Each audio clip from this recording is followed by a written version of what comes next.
Hi there. Happy Friday. It's good to be live with you again. Last week we pre-recorded because I was in Florida with my mom. It was a wonderful time. This week we have a special little guest with us, my great niece. I am a great auntie. And She is. So hopefully everything goes well here with baby in hand. But it's fun to go back to this stage. My youngest is 8 now. So to have a little baby in the house is kind of fun.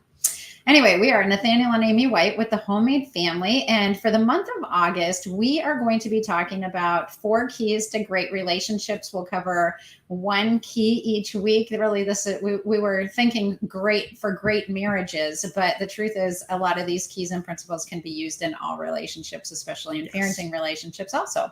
So our first key, this key actually saved our marriage. I am so thankful for this teaching from our old pastors. They just absolutely, this saved our marriage. This teaching is called Verbalizer Feeler, and this is the way that we process information and communicate with each other.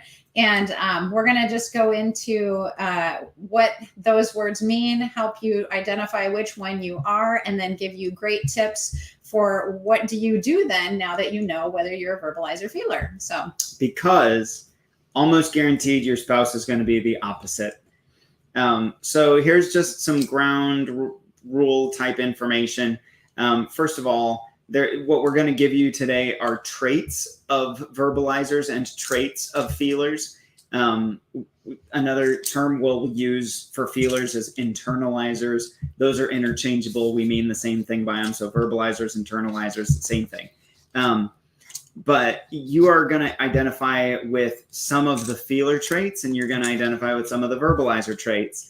But what you want to pay attention to most when you're trying to be like, oh, I'm a verbalizer or I'm a feeler, is which one do you identify the majority with or the strongest with? Now, what we have found is that you are almost guaranteed to marry someone who is not what you are. So if you're a verbalizer, you are almost guaranteed to marry a feeler. And if you are a feeler, you are almost guaranteed to marry a verbalizer. So these are going to be tips that will save you intense amounts of pain and frustration and work. Like, we are about to save you a ton of frustration and pain.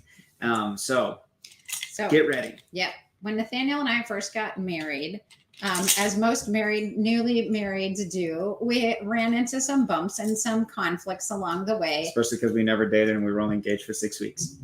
Yes, which is another story for another time. We'll have to share that one. But Nathaniel would be like, hey, we need to talk about this, blah, blah, blah. And he'd get going. And I would just be like overwhelmed and I would shut down completely. I would not talk. I would not listen. I would just go do my own thing.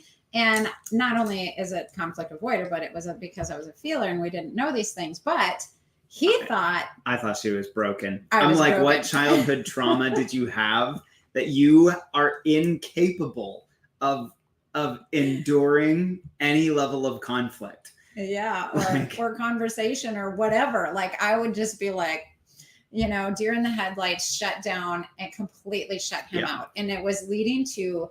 it was getting just worse and worse because Nathaniel was like, we need to take care of this. We need to talk about this. And I was like, you're driving me crazy with all your talking and all your words and always going on and on about this. And so I would shut down completely. Yeah. And we kind of were to the breaking point where I'm like, I just can't deal with this guy. And he was like, I can't deal with her. She's got problems, man. And then we had this teaching and we were like, and we began to put it into play. And now we've been married for 15 years. We have a great marriage. We communicate wonderfully. Communication really is the heart of every relationship. And there are so many good tools out there for communications and teachings, but this one is just one that we found is really, really important. You can use it in all your relationships, like we said. And, there's this basic assumption that when you come to a relationship that, when you speak words, they mean the same thing to you that they mean to other people. But what you find is if there's different meaning, then people are interpreting them different, then you're not on the same wavelength. So we're going to jump in with what are the traits of a feeler? What are the traits of a verbalizer? And that will help you to determine which one you are and which one your spouse is. And you're also going to notice these traits in your kids and maybe people around work Some friends as well. that you're close enough with. Yeah. Yep. Okay. So the first trait we're going to talk about is what words mean to them. What do words mean to a verbalizer? What do words mean to a feeler? And as we go through, we'll probably just kind of let the feeler talk for herself and the verbalizer talk for himself. And that, sometimes we might, help each other out in just drawing out more detail or things like that. But, and also we'll try to give you tips as we go along for how do you use this information in your relationship. So trait number one, what words mean to verbalizers, what words mean to feelers. To a verbalizer, words are very important. Very important. And not just words like, oh yeah, they like reading books or they like words. I mean, they use exactly the word they mean to use.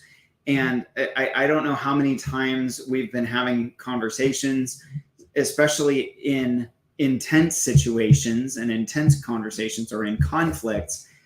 I will very intentionally think through exactly what I mean to say, and I will say exactly that sentence. And I'll say to Amy, look up every one of those words in the dictionary. That is what I mean. And that is the limit of what I mean. And I mean nothing less than than those words. Like, hear that. Yeah. So for verbalizers, words have a very specific meaning, but for feelers, Nathaniel's the verbalizer, I am the feeler. I use words in a way that I'm trying to express an idea or a thought or a feeling. And so I want my words to paint a picture of the general concept. I want to portray a feeling. And so feelers will often use words like always and never. For me, if I say put your shoes on, I mean put something on your feet. I might not really care if they're sandals or tennis shoes or boots or whatever. I mean put something on your feet.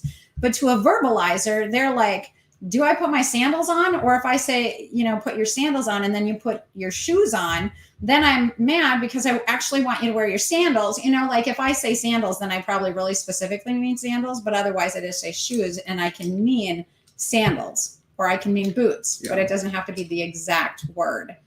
And sometimes this is where we see this play out currently in our home most often is like, it'll be in the things that Amy says in moments where she's frustrated about something. Like she'll walk in a room and all the rest of us are sitting in a room or we're doing whatever in the room and we're fine. But she'll walk in and she'll be like, oh my gosh, this room is disgusting. Or it's so chaotic in here. This is a horrible mess. How can you possibly be okay being in this room the way that it is? I can't live here anymore. I can't live here anymore. We actually went through a period one time where, I don't know, Amy had a whole variety of injuries and stuff that was coming up frequently for a period of time. And it was at least once a month that she said something, literally that she said, I think I'm going to die. And at some point I said to her, honey, I need you to stop saying that you think you're going to die because those words have completely lost all meaning to me. When you are saying them, it's like the boy who cried wolf. And if you were ever actually in a real emergency, I don't have confidence that I would be able to recognize it because I need those words to actually mean something.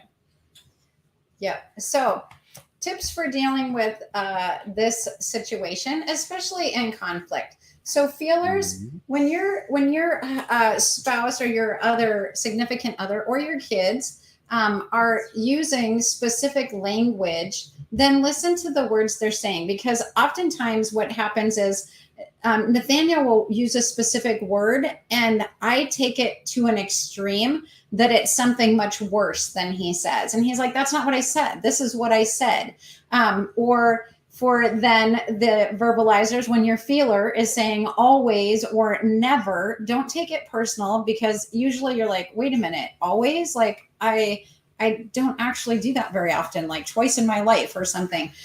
So try not to take it as intensely as that. Yeah. It just gives you help with not overreacting to certain words. And it's okay to just, hey, this is what I heard you say. Is that really what you meant? What did you really mean by that? We'll probably come to a story about a moment of that in our marriage that is really funny now, but was very scary in the moment. Mm-hmm. We'll get to that story later, I think. Okay. So another trait for feelers is that under pressure, what does a feeler do? Under pressure, a feeler will shut down. And the reason that they shut down is because there's too much input coming at them.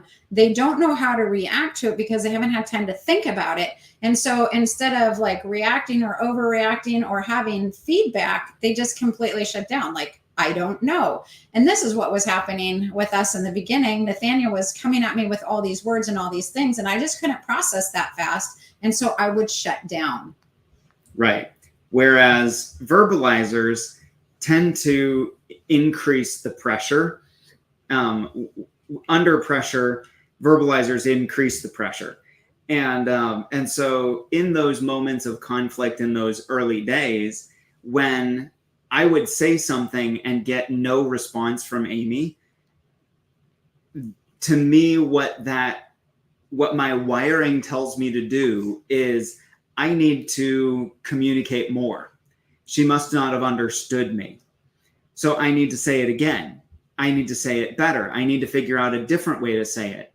And it wasn't that she didn't understand me. It's just that she hadn't had time to process it, to come to a conclusion or a decision on what she thought about it.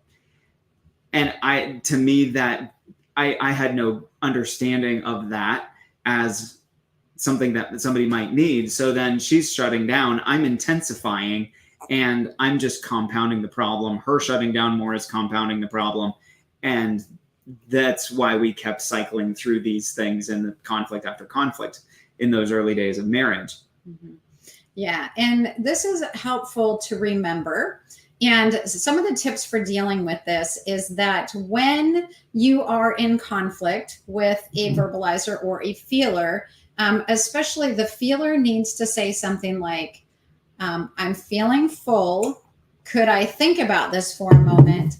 And then I will give you an answer, or I need a half hour. I will come back in a half hour. We set a very specific time limit for how long to think about and deal with this to come back to it.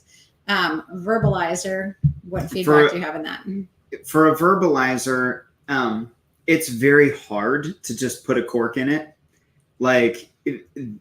Verbalizers tend to feel an intense amount of drive and pressure, to an urgency. Like, we have to fix this. We have to talk about this. We have to address it. And it's very urgent, very intense. It's like, you want to stop talking through these things? Like, what are you trying to suggest? Like, I've got a volcano erupting and you want me to try to put a cork in this. So it can actually be very, very difficult for a verbalizer to just stop. To help with that, if the feeler can say, hey, I'm full, I need time to process this. Please give me an hour and let's come back and let's finish this then. Mm-hmm. Having that ability to know, okay, I'm going to get a chance to finish this, and this is when that's going to be, helps a verbalizer walk away from a conflict. In our early days, it was just, I'm shutting down, I'm done, I'm going to bed. And I'm like, no, like, you have to stay here.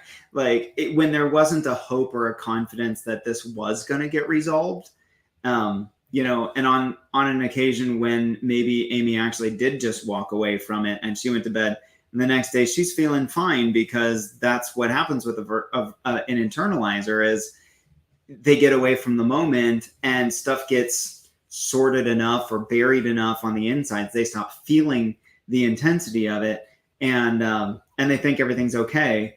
Well, then she'd come and I'm still like, man, I just had a horrible night's sleep. I couldn't sleep. I was still feeling this whole issue all night long, and I'm still feeling it now. When can we talk about this?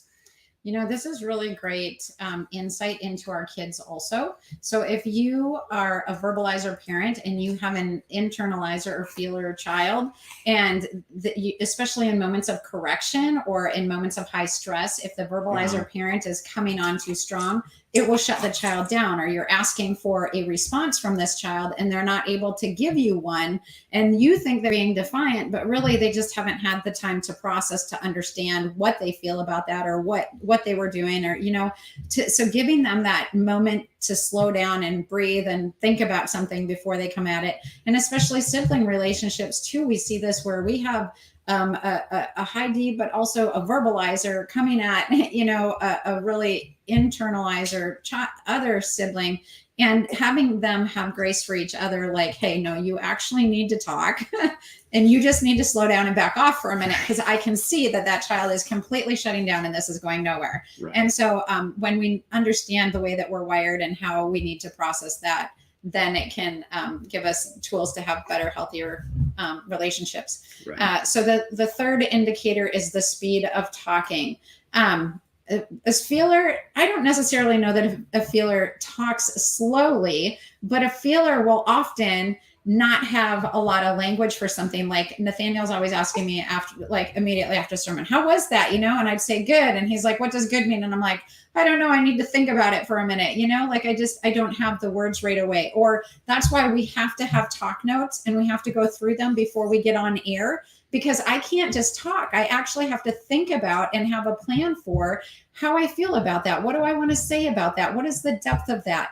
And also another great indicator of this is that a feeler very often will have a conversation, a brief something, and then they go away and they think about it and they're like, oh my gosh, I should have said this and I should have said that. And I should have said, I know all this stuff. Why didn't I say it? Well, because I didn't have the time to think about it, to respond appropriately in the moment. Yeah. Whereas a verbalizer, because they think out loud, I don't know if we said that already, but just in case we didn't, I don't think we did. A verbalizer thinks out loud. They often don't even know what they think until they hear it come out of their mouth. And oftentimes it's not the first thing that comes out of their mouth. You got to stick with them for a while as they talk through and refine and refine and refine, because words are important to them. And they've got to find exactly what they mean. They're not content with a general statement. They've got to find the exact phrase of, this is what I'm talking about. This is what I'm feeling right now. This is what's going on. This is what the issue is, whatever it is. What I just did is a great example, actually, because I was trying to find exactly the right way to say it. And I found 4 different ways that said something kind of like what I'm actually trying to get at. So she'd have never said it that way, but because I'm the verbalizer, that's what came out. So, because verbalizers think out loud, they can be prone to making rash commitments.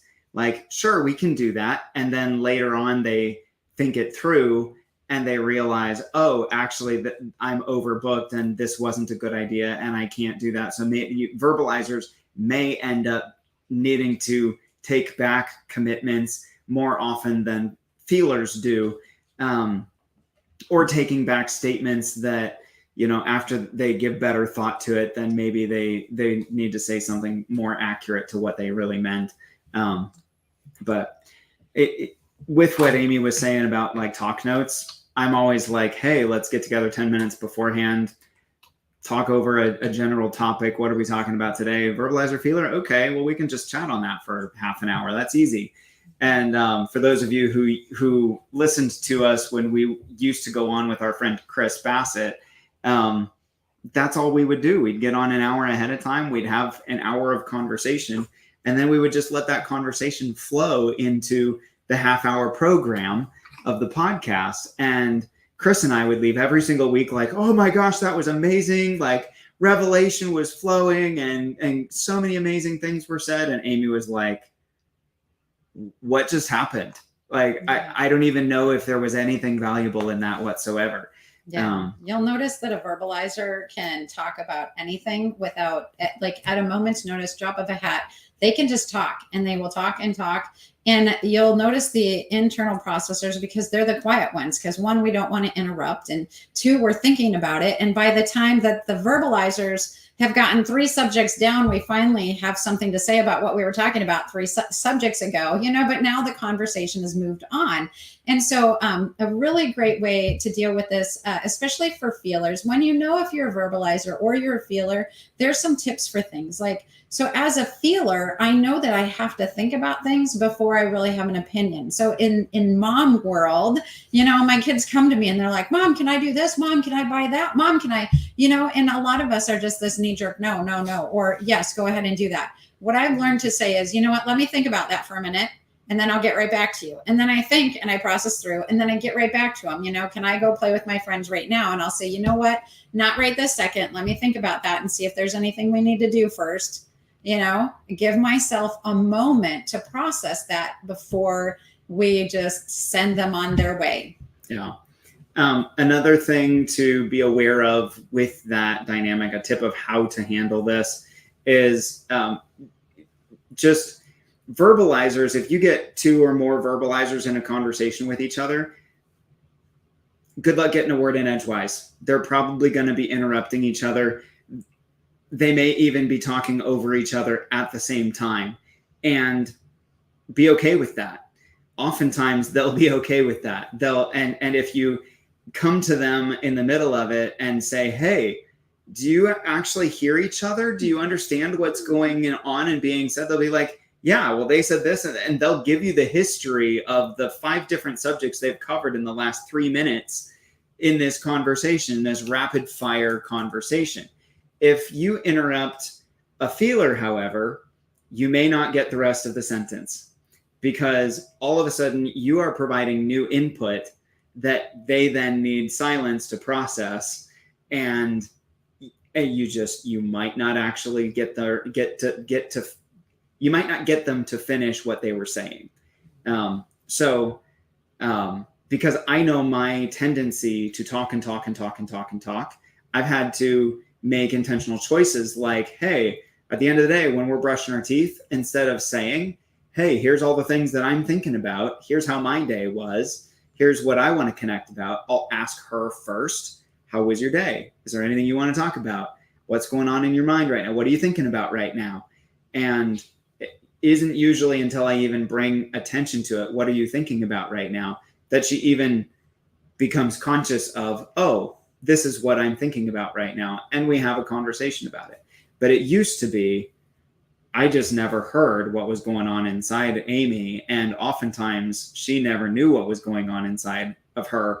But we started learning it when every time she'd go for a walk by herself, she'd come back and be like, oh my gosh, God was talking to me about this, blah, blah, blah. And she'd be really excited about these things that God was talking to her about. And we realized all she needed was some quiet space. Yeah, to actually think or hear from the Lord. Yep. Yeah. All right. On dealing with issues, this is another indicator on dealing with issues. A feeler will tend to be the one who blows up because we've stuffed it for a long time. A feeler or an internal processor actually thinks that they've dealt with something because they've kind of thought about it, compartmentalized it, stuck it in another room somewhere inside their mind or their heart, and they're good to go. They'll go to sleep, wake up, and they're happy and they can move on. So a feeler tends to stuff things, and then all of a sudden they blow up and explode. That always and never start coming out. And or other intense statements. Other intense statements. Yep. So issues can actually be really hidden.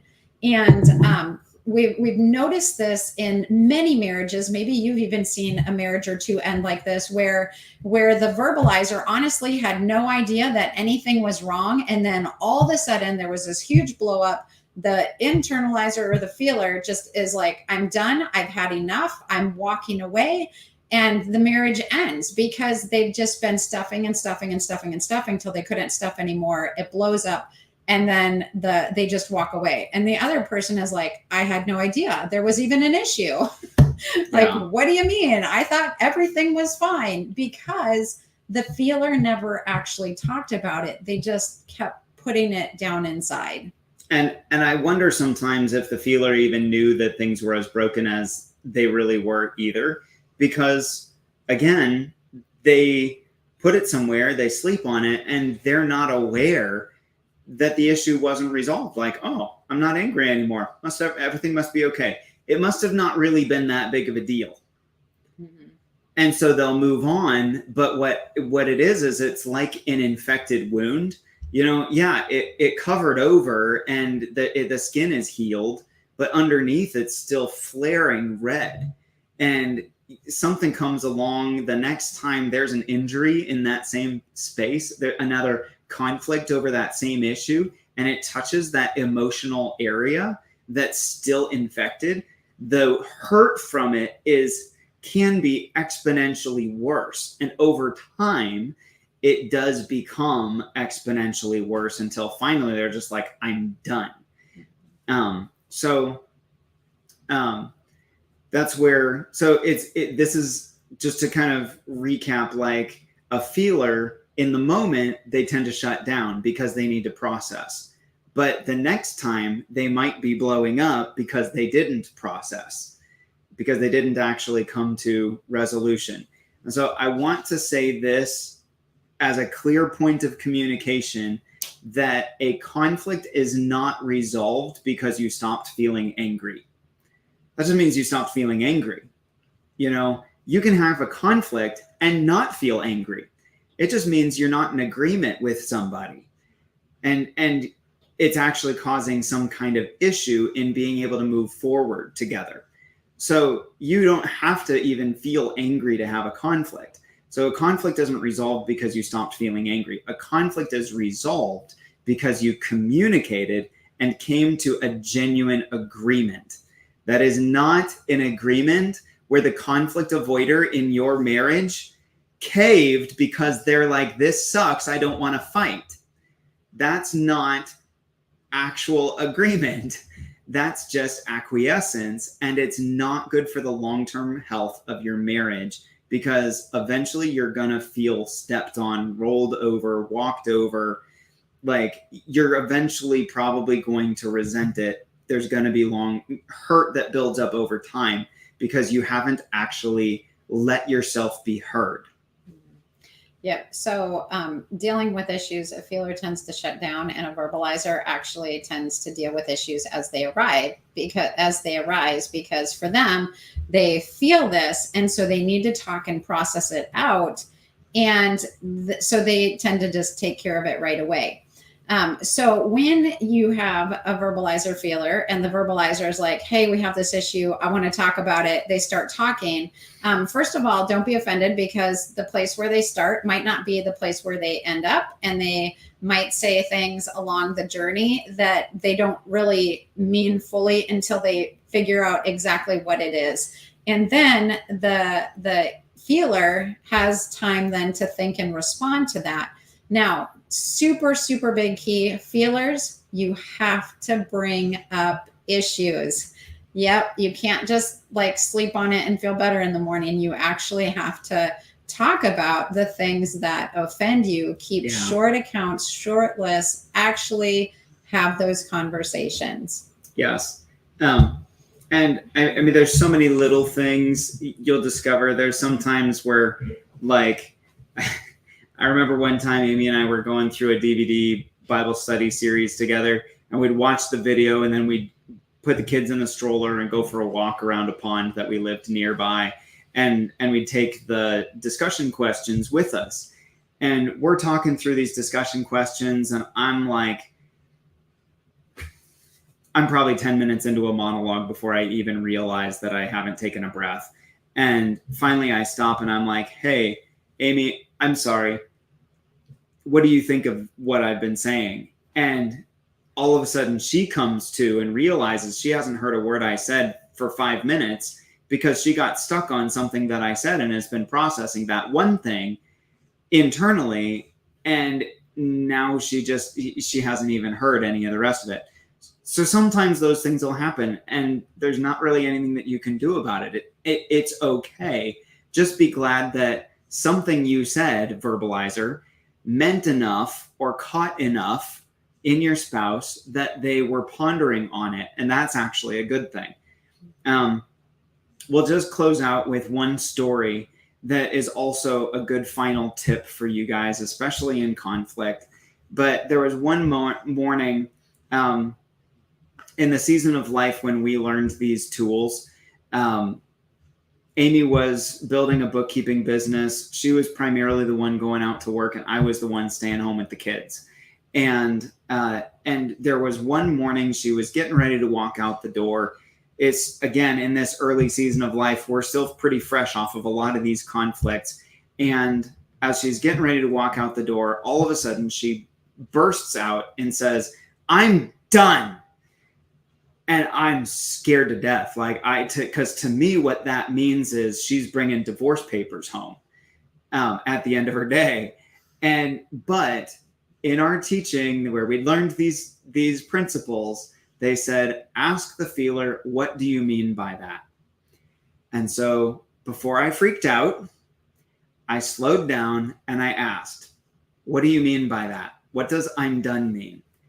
And she didn't even know.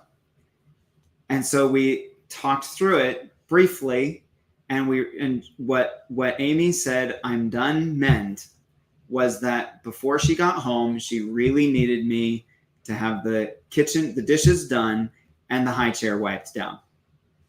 That's it. That's all "I'm done" meant. So that one story all by itself shows how this saved our marriage. Because if I thought genuinely she was about to walk away from our marriage and divorce me, that's a major, major issue and destroys trust. It damages all kinds of. But for me to be able to slow down, ask her what she genuinely needs, now I've got a target I can hit. And man, that was an easy one. It was easy for me to make sure the high chair was wiped down and the kitchen was clean by the time she got home. I can do that while the kids are napping. It's easy, no big deal. And all of a sudden, she feels heard. She feels loved. The pressure is released. The stress is off. We're connected again. And everything is in a good place. All because we learned some of these tools. Yeah.